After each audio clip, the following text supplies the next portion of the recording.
Well, it's For Your Money Wednesday, and one of the most difficult financial decisions you can come up against is determining when to use debt and when savings would be more appropriate. Right, so this is usually followed by deciding what type of debt is most appropriate for each lending situation. We've got Andy Mattingly here with Forum Credit Union to help answer some of these questions. Thanks for coming in. All right, you often talk about getting out of debt, but are there times when you need debt?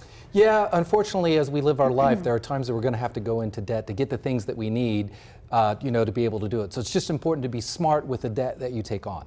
Okay, so give us some of those good reasons that you use a loan rather than your own savings. Yeah, well, if you're going to buy an appreciating asset like a home, that's probably a good thing to use. Or if you're going to purchase something that's going to lower a cost in another area, you get a new heater or a new air conditioner, so it lowers your cost. Or maybe you're going to get new windows that improves the value of the house. Those are all things that are reasons to go into debt because you don't want to wait that long to save for a house. On the other side of things, where are some areas where you do want to use your savings? Well, these would be called in the areas of wants rather than needs. So vacations, luxury items like RVs, boats, things like that.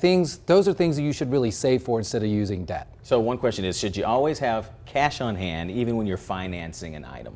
Yeah, usually that's a good idea because it'll help you get maybe a better rate on your loan, maybe a better value on whatever you're buying.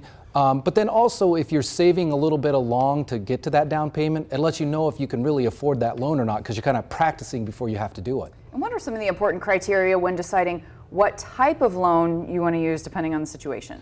Well, part of it is the purpose. It also could be the term that you want to go. A home equity loan you can get a longer term on, maybe a personal loan, it would be shorter. And then what other advantages, maybe there's tax advantages or other incentives for using different types of loans. So is all credit card debt bad debt? Well, credit cards is usually most expensive and you should avoid it if you can, but there may be a time that it's a good idea to use it, or if you're very disciplined. Say you're out at the furniture store and you're going to pay it off in 6 months, use the credit card because it's right there and you're done and you don't have to take extra time. How do you avoid getting into too much debt? Where do you draw that line? Well, I think there's some basic things that you can follow based on how much money that you make, on how much debt you can take on in different areas. And if you kind of use those repayment terms, you'll know how much you can take on. So could you give us some guidelines on the different types of debt options? Sure. So like if you have credit card debt, you want to keep that to about 5% of your net monthly income, that payment, over 24 months, not over 96 or whatever. If it's a house, it's 20% of your net monthly income over 30 years. A car is about 10% over 72 months, and all other debt, try to keep it to about a 5% payment over 48 months. If you do that, you're probably going to stay in the type of debt structure that you can repay and not get in trouble. All right, good advice. Andy, thanks so much for coming in. Thank you. It's good to see you. Thanks. All right. Happening